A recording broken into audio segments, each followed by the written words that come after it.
What's up, champions? Welcome back to Grand Acad और आज मैं आपको बताने वाला हूं अपना skin care routine. I'm just kidding. Today I'm going to be telling you the best way to revise, guys. बहुत सारे वीडियोस नहीं, वीडियो की रिक्वेस्ट आ रही थी कि सर प्लीज टेल अस, आपने ये कम बैक तो मेक कर लिया. You went from 59% in your mid terms to 96.25%. आप इतना अच्छा इंग्लिश पढ़ाते हो, इतना अच्छा पॉल साइंस पढ़ाते हो, इतना अच्छा सोशियोलॉजी पढ़ाते हो, वर मैम इतना अच्छा फिजिकल एजुकेशन पढ़ाती हैं, हमने आपके कोर्स ले लिए, स्पीड सीरीज देख ली, बट हमें पता नहीं रिवाइज कैसे करें. आप बार बार यहां आके हमें बोलते रहते हो पढ़ाई तो गलती रहेगी, पढ़ाई से कुछ नहीं होता, रिवीजन करिए. हम रिवीजन करें कैसे?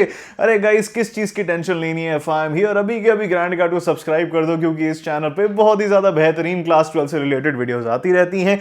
चाहे वो लेक्चर्स हो, स्ट्रेटजी वीडियोस हो, टॉक्स हो, टिप्स हो, ट्रिक्स हो, बहुत कुछ आपको मिलने वाला है. By the way, my name is Ritvik. I scored 96.25% in class 12 और पिछले हाफ अ डेकेड से ज्यादा से मैं आपके जैसे बच्चों को गाइड करते हुए आ रहा हूं and hopefully helping you score even better than I did. ठीक है guys, the first thing you need to understand is not how to revise but when to revise. जैसे हम कहते हैं ना, हमें अच्छा खाना खाना चाहिए, लेकिन टाइम पे भी खाना खाना चाहिए. Body clock, circadian rhythm, the timing matters and timing is also a function of not just when but how.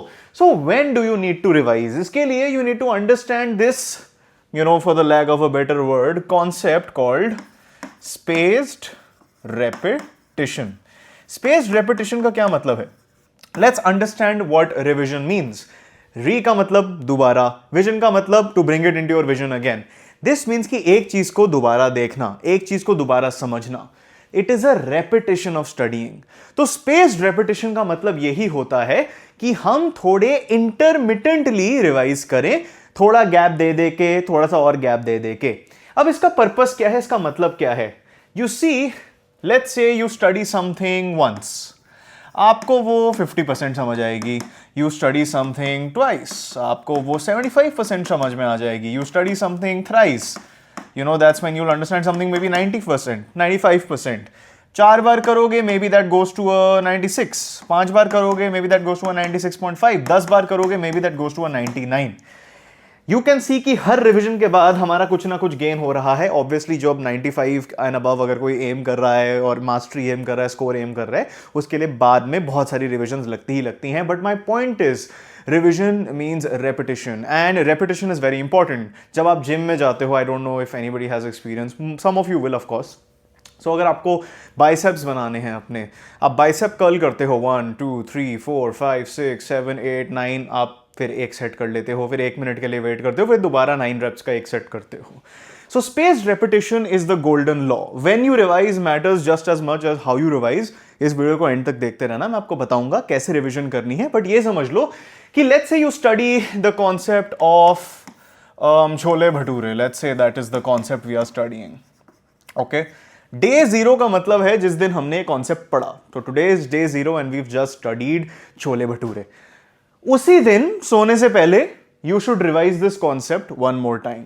After that on day 3, so day 0, day 1, day 2, day 3, third day पे you revise it again. That would be your second revision. Day 7 पे you revise it again. This would be your third revision. And then 15 days from day 0, you revise it a fourth time. Spaced repetition का एक golden law है. Obviously अगर आप science पढ़ोगे, you look into research, you will understand कि ये 30 दिन तक भी एक्सटेंड हो सकता है. But my recommendation is this, because 15 दिन तक तो आपका पूरा सिलेबस ही कंप्लीट हो सकता है अगर आप हमारी स्ट्रैटेजी फॉलो कर रहे हो, जिसमें मैंने 30 दिन में आपको कैसे सिलेबस करना है वो समझाया हुआ है. And I know most people watching this are going to be watching this, उनके पास इतना टाइम नहीं होगा कि वो 30 दिन बाद एक पर्टिकुलर चैप्टर की रिविजन करें. सो लेट्स से डे 0 पे आपने 4 चैप्टर करे, वही 4 चैप्टर सोने से पहले आपको रिवाइज करने हैं, वही 4 चैप्टर डे 3 पे करने हैं, वही 4 चैप्टर डे 7 पे करने हैं, वही 4 चैप्टर डे 15 में करने हैं. This is called spaced repetition और ये गवर्न करती है हमारी सारी की सारी रिविजन को. I hope you understood the importance of this. Now you'll ask me, sir हम रिवाइज कैसे करें? I can't tell you how many comments I was getting and we were getting DMs. Course के बच्चे भी हमसे पूछ रहे थे, सर एक वीडियो बना दो on how to revise. So now that you understood the golden rule of revising, which is going to be spaced repetition, I want to tell you how to revise. Now this is something unique to me and this is something I invented when I was in class 12. I'm the Einstein of this trick, or the Newton, whatever you want to call me. I think my hair resembles Newton more, but okay. This technique is called keyword dumping.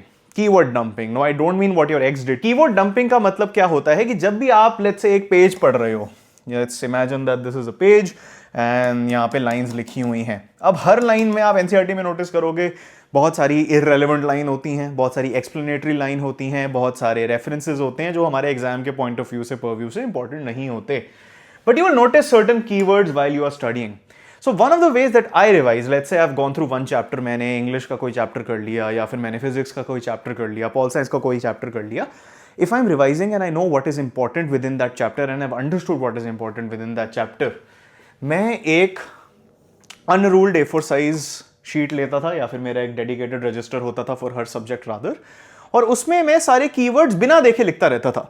So here you need to have no regard for your handwriting because the purpose is not to create notes, the purpose is for your brain to associate these words as important, ताकि आपको board exam में ये आ जाए।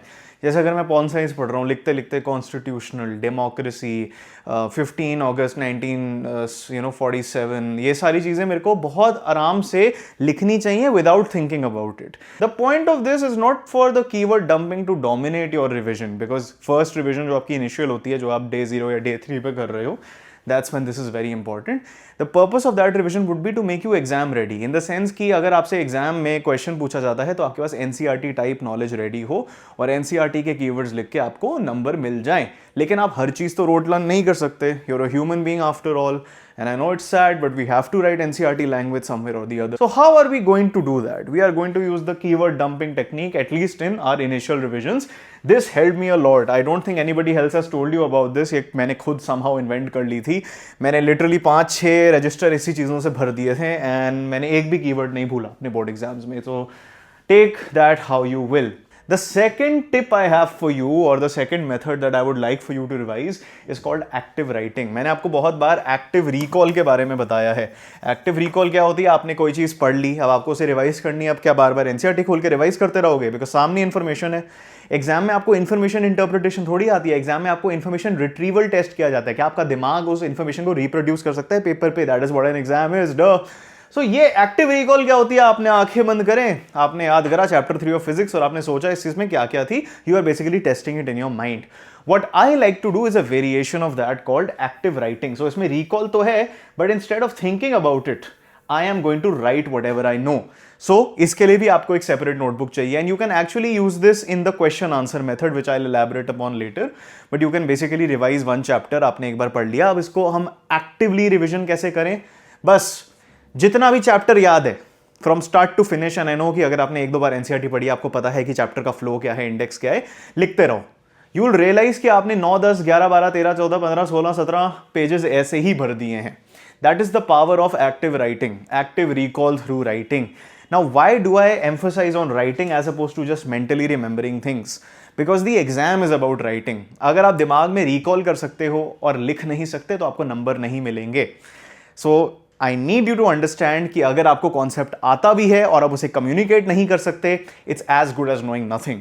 This is what I did and I can tell you, मेरे को board exam में time कहीं पे भी कम नहीं पड़ा, मेरे को सोचना नहीं पड़ता था, बिकॉज मेरे को सारे आंसर्स पता थे ड्यू टू दिस हैबिट। इतने बड़े बड़े सब्जेक्ट थे मेरे भाई, भर भर के बुक्स मैंने पढ़ी थी सारी।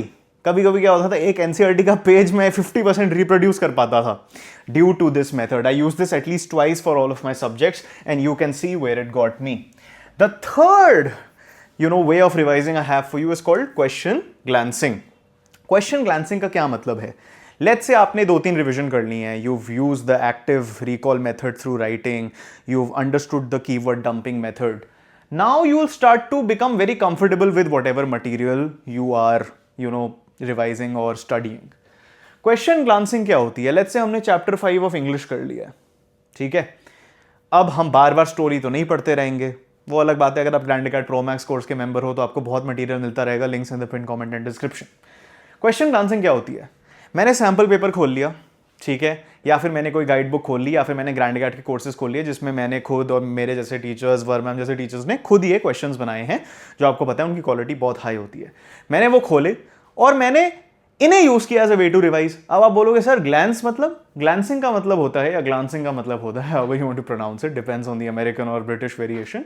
You just have to look at the questions and then अपने दिमाग में 3 पॉइंटर, 4 पॉइंटर, 5 पॉइंटर, 6 पॉइंटर, जितने भी पॉइंटर आपको याद आ रहे हैं, आपको वो बस मेंटली नोट करने हैं। इसका क्या मतलब है? What does this test? This tests if you have the ability to decipher questions. पढ़ाई का एक बहुत बड़ा महत्व क्या है क्लास 10, क्लास 12 में, कि जो ट्रिकी क्वेश्चन आते हैं आपके बोर्ड एग्जाम में, या फिर जो ऐसे क्वेश्चन आते हैं जिनमें कोई वर्ड वेरिएशन होती है, या फिर एक्सट्रैक्ट बेस्ड क्वेश्चंस होते हैं जिनमें एनसीईआरटी की लाइनें आ जाती हैं, कार्टून बेस्ड क्वेश्चंस आते हैं, इसके लिए ये स्किल बहुत ज़्यादा इंपॉर्टेंट है। Not what the question is saying through words, but what the question is implying through its hidden meaning. जब आप रिवीजन का ये मेथड बना लोगे, you will start to understand कि क्वेश्चंस आपसे पूछ क्या रहे हैं। कभी कभार question can look very direct, but जब आप उसे आंसर करने पे आओगे आपको अंडरस्टैंड होगा, यू विल रियलाइज कि भाई मेरे को तो ये पता ही नहीं था, it was asking something else and I notice something else. So question को इंपॉर्टेंस देना during revision is very important, and in fact this is a great way to revise your entire syllabus. Very short questions, long questions, hot questions, competency questions, extract based questions, भर भर के questions आते हैं class 12 CBSE में। So just go through as many questions as you can. Let's say you've done 5 chapters. If you're at your 3rd revision, do this method.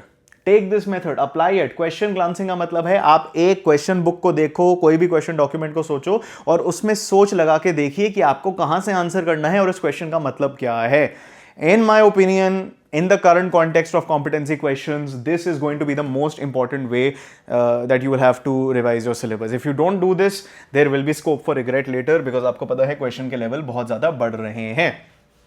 Now another thing that I invented in class 12, so मैं आपको यहाँ पे कोई वो scientifically proven revision method नहीं दे रहा जो बहुत कितने सारे थाउजेंड्स ऑफ वीडियोस बने हुए हैं उस चीज़ पे। I am just telling you what worked for me and these are very unique ways that I revised. Most of them I discovered on my own. This is what I call the grand voice method. Now मैं एक musician हूँ, मैं एक voice actor हूँ, तो मैं बहुत ज़्यादा रिकॉर्डिंग करता था अपनी आवाज़ की, गाने रिकॉर्ड कर लिए, कोई गिग में काम कर लिया, कुछ भी कर लिया, ठीक है, अभी भी वो चलता रहता है। ग्रैंड वॉइस मेथड का एक ही सिंपल फंडा है कि भाई आपको अपनी आवाज़ सुननी है। जैसे आप जब रट्टा मारते हो, let's say mitochondria is the power house of the cell, mitochondria is the power house of the cell, what is this? You basically repeating things in your own voice. अगर आपको लगता है दैट रट्टा मारना works for you, then grand voice method will work for you even more efficiently. Grand voice method का क्या मतलब है? मैं पूरी एनसीईआरटी लेता था या फिर वो एनसीईआरटी लेता था जो मुझे, मतलब एनसीईआरटी के पेजेस लेता था जो मुझे याद नहीं थे या फिर मेरे को जिनको रिवाइज करने की बहुत ज़्यादा ज़रूरत थी, उनके मैं 1 या 2 पेजर नोट्स बनाता था। सो लेट्स से मैंने 10 पेज के 3-4 पेज के नोट्स खुद बना लिए, कहीं से ले लिए, ग्रैंड अकेडमी के कोर्स से ले लिए, और उनकी मैं वॉइस रिकॉर्डिंग कर लेता था। जैसे अगर ABCD लिखा हुआ है तो मैं फ़ोन की वॉइस रिकॉर्डिंग ऑन करी, ABCDEFGH रिकॉर्ड कर लिया, ईयरफोन्स लगाए, ठीक है, आंख बंद करा या फिर इधर उधर चलते रहे, ट्रेडमिल पे चढ़ गए, कहीं पे भी चाय वाय पी रहे हो, बस उसे बार बार सुनते रहो। Your brain has a habit, not sure about you but my brain has this habit कि भाई जो भी मेरी आवाज़ में मैं सुन रहा हूँ, I pay a lot of attention to it because obviously आपको अपनी आवाज़ सुनने में बहुत अजीब लगता होगा, but the best thing about that weird experience is that you will pay infinitely more attention to your own voice than anybody else's voice. इसको हम कहते हैं auditory learning. I find myself to be a largely auditory learner and that's why I'm heavy into podcasts, heavy into audiobooks and all that stuff and jazz. So grand voice method is actually one of the most efficient ways that I can recommend for you. और अगर खुद की आवाज़ नहीं होती तो किसी अच्छे आवाज़ वाले इंसान जैसे मैं, उनके लेक्चर्स आप एक्सप्लोर कर सकते हो। हमने बहुत बढ़िया कोर्सेज लॉन्च कर दिए हैं ग्रैंड अकेडमी ने हर एक सब्जेक्ट के लिए। फिजिकल एजुकेशन की बात कर रहे हो, इंग्लिश की बात कर रहे हो, हिस्ट्री की बात कर रहे हो, इको की बात कर रहे हो, सोशियोलॉजी की बात कर रहे हो, हर कोर्स में line by line NCERT lectures, ठीक है, बिल्कुल थिएट्रिकल वॉइस परफॉर्मेंस में डिलीवर हुए हैं, line by line explanation, PDF explanation, बहुत ही बेहतरीन नोट जो कहीं और नहीं मिलने वाले, सिर्फ हमने खुद अपने हाथों से लिखे हैं, वो नोट्स खुद लिखे हैं, खुद टाइप करे हैं, ऑर्गेनिकली मिल रहे हैं, ठीक है, ये कहीं नहीं मिलता आजकल। और भी बहुत सारी चीजें हैं, सैंपल पेपर से लेके आंसर राइटिंग, इवैल्यूएशन, फीडबैक से लेके लाइव मेंटोरशिप सेशंस, भर भर के भरपूर वैल्यू मिल रही है आपको। अभी के अभी आप हमारी ऐप डाउनलोड कर सकते हो इन कोर्सेज को चेकआउट करने के लिए, Grand Academy app, links are in the pin comment and description, या फिर मैं आपको डायरेक्ट एक्सप्लोरेटरी लिंक दे दूंगा जहां पे जाके आप हमारे कोर्सेज को ब्राउज कर सकते हो, वो भी आपको पिन कमेंट और डिस्क्रिप्शन में मिल जाएगी। Don't forget to check that out. Anyway, the final tip I have for you today is going to be highlight coding. Now अगर आपने 5-6 रिवीजन कर ली हैं, आई नो कि आपके बोर्ड एग्जाम्स बहुत ज़्यादा पास आ चुके होंगे, दैट्स जस्ट अ लॉ, ठीक है। कोई भी 7-8-9 रिवीजन बहुत पहले करके हुए नहीं बैठा होता, unless they are grand acad champions pro max, ठीक है। हाईलाइट कोडिंग का क्या मतलब होता है? यू सी काफ़ी ऐसे सब्जेक्ट्स होते हैं जिसमें पूरी की पूरी एनसीईआरटी इंपॉर्टेंट होती है, जैसे साइकोलॉजी हो गया मेरे लिए, उधर मैंने हाईलाइट कोडिंग का इस्तेमाल करा। देखिए, चाहे कोई भी सब्जेक्ट हो, कोई भी सब्जेक्ट हो, हर सब्जेक्ट में आपको मिलेंगे फॉर्मूले, मतलब नॉट ऑल बट मोस्ट में फॉर्मूले मिलेंगे आपको मिलेंगे डेफिनेशंस, ठीक है, आपको मिलेंगे नेम्स, आपको मिलेंगे बुलेट पॉइंट्स, ठीक है, जो इंपॉर्टेंट हैं, आपको मिलेंगे डेट्स, आपको मिलेंगे हेडिंग्स या हेडर्स, ठीक है, आपको मिलेंगे वेरी इंपॉर्टेंट सब topics. You get the gist, ठीक है। आप ये अपने हिसाब से अंडरस्टैंड करके डेवलप कर सकते हो।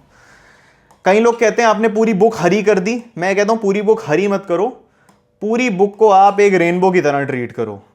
एनसीईआरटी में अगर जहां पे भी आपको फॉर्मूले दिखें, फॉर एग्जांपल आपने पर्पल से हाईलाइट कर दिए, एनसीईआरटी में कहीं पे भी आपको डेफिनेशंस दिखे ब्लू से कर दिए, आपने नेम्स देखे आपने उन्हें येलो हाईलाइट कर दिया, आपने बुलेट पॉइंट्स देखे आपने रेड हाईलाइट कर दिया, आपने डेट्स देखे तो आपने ग्रीन से हाईलाइट कर दिया, आपने हेडिंग्स देखी तो आपने पिंक से हाईलाइट कर दी, आपने सब टॉपिक्स देखे तो आपने ब्राउन से हाईलाइट कर दिया। ऑब्वियसली ये हाइपोथेटिकल है, ये ब्राउन क्यों नहीं हुआ भाई, हाईलाइट हो जा भाई, क्या हो रहा है ये, ठीक है। This is more reddish brown but you get the point, you get the point. मेरे को यहाँ पे आपको ज़्यादा समझाने की ज़रूरत नहीं है। Now this is a tip that really help me in psychology. You see I am not very good at rote learning, admittedly मेरे को वो बहुत बोरिंग लगती है, मुझे लगता है what is the point of all this. लेकिन साइकोलॉजी में बहुत सारी रोट लर्निंग की जरूरत होती थी, इतनी सी बुक में 7 चैप्टर में इतने सारी इंफॉर्मेशन थी, मैं कहता था याद कैसे रखूंगा। लेट्स से मेरे को सिर्फ डेट्स रिवाइज करनी है तो क्या मैं लिखूंगा सारी डेट्स, लेट्स से मेरे को सिर्फ डायग्राम्स रिवाइज करने, क्या मैं सारे डायग्राम्स अलग से प्रिंट आउट करूंगा, लेट्स से मुझे सिर्फ फॉर्मूले देखने हैं, कहां से ढूंढूंगा भाई, इतनी तो मैंने साइकोलॉजी नहीं पढ़ ली ना। अगर मुझे कोई स्पेसिफिक हेडिंग देखनी है मैं कैसे ढूंढूंगा, मेरे तो बहुत टाइम चला जाएगा इसको ढूंढने में ही। Because most times पे I know you'll understand, you don't need to revise the entire chapter again and again. If you are at your 6th, 7th, 8th, 9th revision, आपको सिर्फ segments को perfect करने हैं, बाकी सारी चीजें तो पहले ही perfect करके बैठे हुए हो, है ना? You agree with me? Write your thoughts in the comments. So when it comes to theory heavy subjects, this really helps. For me it really helped in psychology, for you it might help in chemistry or something. इससे आपकी जो एक book है NCERT की वो बहुत ज़्यादा colour हो जाएगी, आपके बहुत ज़्यादा हाइलाइटर लग जाएंगे। अगर आपके पास आईपैड है तो आप पीडीएफ पे कर सकते हो, that's what I would recommend nowadays. If you have a computer also you can do this, phone पे भी आप ये कर सकते हो, या फिर एक और एनसीईआरटी बुक खरीद के 100-200 की ही आती है, हाईलाइट कर सकते हो और उसको मेंटेन कर सकते हो। But this will help you save a lot of time, आपको नए नोट्स नहीं बनाने पड़ेंगे, you won't have to waste time looking at things again and again. अगर आपको सिर्फ बुलेट पॉइंट्स रिवाइज करने हैं, आपको सिर्फ कलर रेड को ढूंढना है। अगर मेरे को वो इमेज मिली अपनी साइकोलॉजी की बोर्ड एग्जाम के टाइम की एनसीईआरटी की, तो मैं आपको यहाँ पे लगा के दिखा दूंगा कि ये मैंने सच में फॉलो कर रखा है, ठीक है। ऐसी हवा में चीज़ें नहीं बता रहा। साइकोलॉजी मेरा I would say worst subject होता था, लेकिन समहाउ मेरे उसमें भी 95 आ गए। क्यों आए? मुझे लगता है that this has to take the credit. ये थी हमारी बहुत unique ways of revising. I don't think आपने ये मोस्ट चीज़ें कहीं और सुनी होंगी। सब्सक्राइब करना मत भूलना। कमेंट्स में बताओ आप और किस टॉपिक पे वीडियो चाहते हो guys. I really want you to give me topics. आप मुझे अपने कंसर्न्स बताओ, मैं कैसे भी आपकी हेल्प कर सकते हैं। हम ग्रैंड अकैड पे, मैं वर मैम कोई भी हो, we want to help you यार। हम आपकी हेल्प के लिए ही हैं। हम चाहते हैं आपके बहुत ही बढ़िया नंबर आए, the most marks you ever scored up until this point. We want you to achieve that. आप ग्रैंड अकैड चैंपियन हो, you're a cut above the rest simply by viewing this, ठीक है। मैं समझ सकता हूँ, लाइक अट्रैक्ट्स लाइक, इसका मतलब है कि अगर आप मेरी बातें सुनते हो, आप हमारे मिशन से रिलेट करते हो, आपके अंदर आग है, आपके अंदर एम्बिशन है, जो बहुत लोगों में नहीं होता। So that is the first step. Revision, remember, is more important than studying ever can be. Don't focus on studying perfectly, focus on revising multiple times, और उसी से आपकी नियर परफेक्शन आ जाएगी। रिविजन को अपना भगवान मान लो पढ़ाई के मामले में। टीचर से भी ऊपर है रिविजन, क्योंकि टीचर को बार बार सुन के ही रिविजन होगी आपकी, ठीक है। सब्सक्राइब करना मत भूलना, लाइक करना मत भूलना, and share this with your friends. उनके भी नंबर आएंगे तो पार्टी बेटर होगी और आप मुझे एक स्लाइस दे पाओगे। Apart from that guys, don't forget to subscribe, share this with your friends, like करना मत भूलना। Check out the pin comment and description for all our courses, और कमेंट्स में बताओ आप और किस टॉपिक पे वीडियो चाहते हो। All right, till next time, keep winning you champions.